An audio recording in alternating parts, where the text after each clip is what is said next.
बच्चों, online class में आप सभी का फिर से एक बार स्वागत है। कल हम चित्रकूट में भरत का आधा पढ़ चुके थे। अब आगे के पाठ का अध्ययन करेंगे। उधर राम गंगा पार कर चित्रकूट पहुंच चुके थे। वहाँ एक आश्रम था महर्षि भारद्वाज का, गंगा यमुना के संगम पर श्री राम वहाँ रहना नहीं चाहते थे ताकि महर्षि को कोई असुविधा ना हो। वहाँ पर उन्होंने एक पहाड़ी पर पर्णकुटी बनाकर रहना शुरू कर दिया था। यह बात इधर भरत को पता चल गई थी कि चित्रकूट में राम हैं, तो वे दल बल के साथ चित्रकूट के लिए निकल पड़े। वे सबसे पहले श्रृंगवेरपुर पहुँचे।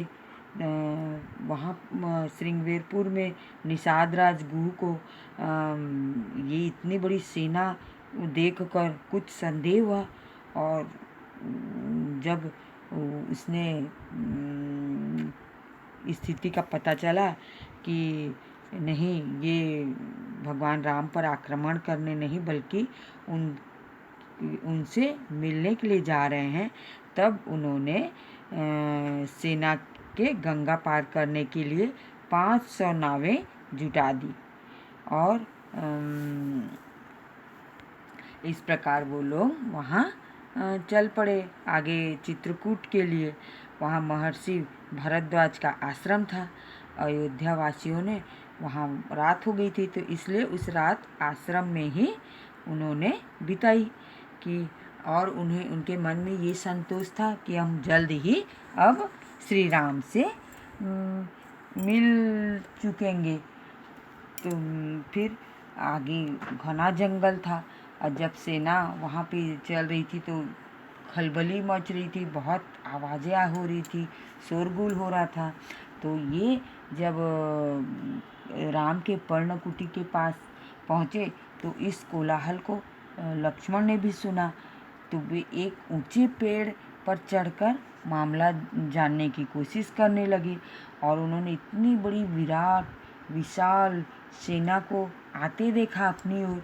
तो उन्होंने अपने भैया राम से कहा कि भैया, भरत सेना के साथ इधर आ रहे हैं, लगता है वे हम पर आक्रमण करना चाहते हैं, वे हमें मार डालना चाहते हैं। और ऐसा उन्होंने राम को कहा।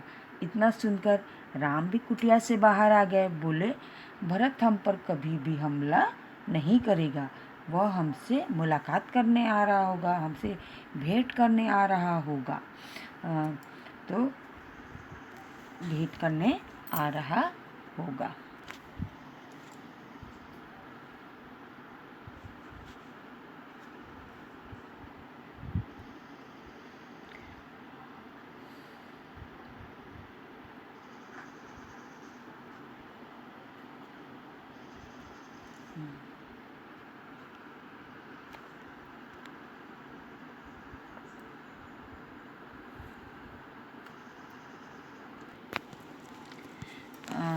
भरत ने अपनी सेना को पहाड़ी के नीचे ही रोक दी, और वे शत्रुघ्न को लेकर नंगे पांव ही ऊपर की ओर, पहाड़ के ऊपर की ओर चलने लगे। और पहाड़ पर उन्होंने दूर से ही राम की छवि देख ली। राम एक शिला पर बैठे हुए, पास ही सीता और लक्ष्मण भी बैठे थे। तब भरत से रहा ना गया, वो दौड़ते हुए दौड़ पड़े, उतावले होकर दौड़ पड़े और राम के चरणों में गिर पड़े। उनके मुंह से एक शब्द भी नहीं निकला। शत्रुघ्न ने भी राम की चरण वंदना की, वे भी कुछ भी नहीं बोले। तब श्री राम ने उन दोनों भाइयों को उठाकर अपने गले से लगाया। सबकी आंखों पर आंसू था। अब वो कुछ बोल ही नहीं पा रहे थे। तब भरत ने राम को बताया कि पिता दशरथ अब इस दुनिया में नहीं रहे। भरत ये एक बहुत ही दुखद समाचार है। और आपके आने के छठे दिन ही उन्होंने दुख में प्राण त्याग दिए। राम भी सन्न रह गए और वो भी गहरे शोक में डूब गए। जब फिर इतने में राम को पता चला कि भरत के साथ केवल सेना ही नहीं आई है, नगरवासी भी आए हैं, गुरुजन भी आए हैं, माता भी आई हैं, माता कैकेयी भी आई हैं।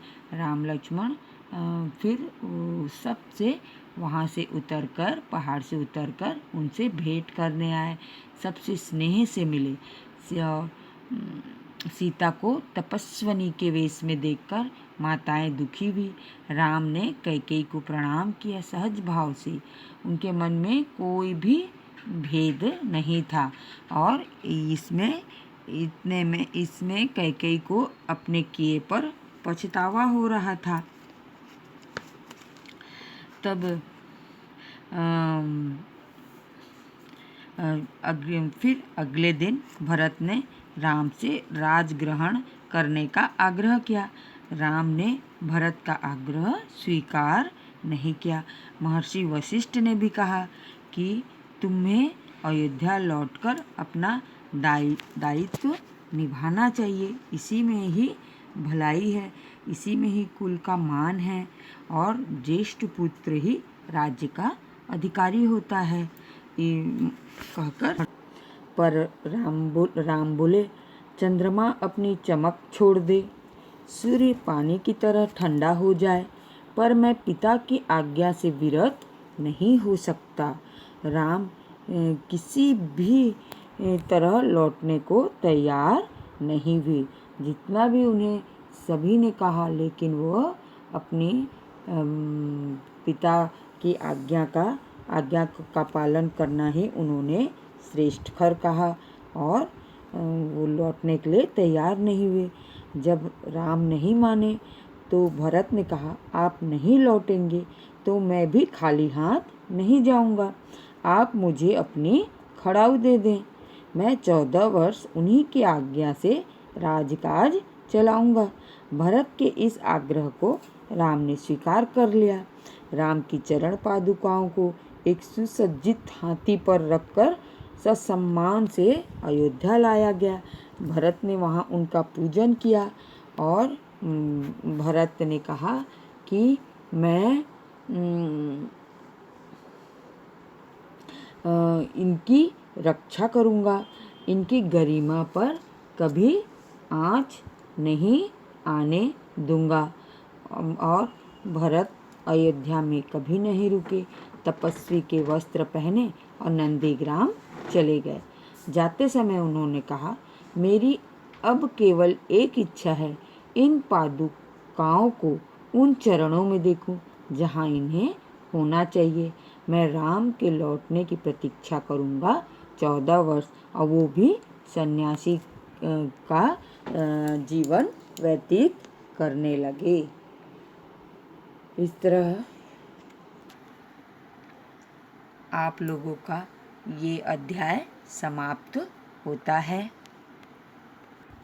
तो मैं अभी आपको प्रश्न दे रही हूँ, इस पाठ को आप ध्यान से पढ़िएगा और उससे ढूंढकर उत्तर लिखिएगा।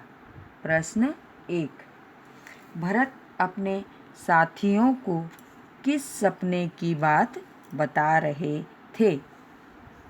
प्रश्न 2, अपने ननिहाल से वापस अयोध्या लौटने पर भरत ने क्या महसूस किया?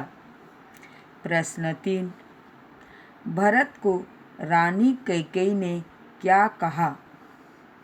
प्रश्न 4, माता कैकेयी की बातों को सुनकर भरत ने क्या कहा? प्रश्न 5, मंथरा के साथ शत्रुघ्न ने कैसा सलूक किया? प्रश्न 6, भरत के साथ विराट सेना को आता देखकर लक्ष्मण को क्या संदेह हुआ?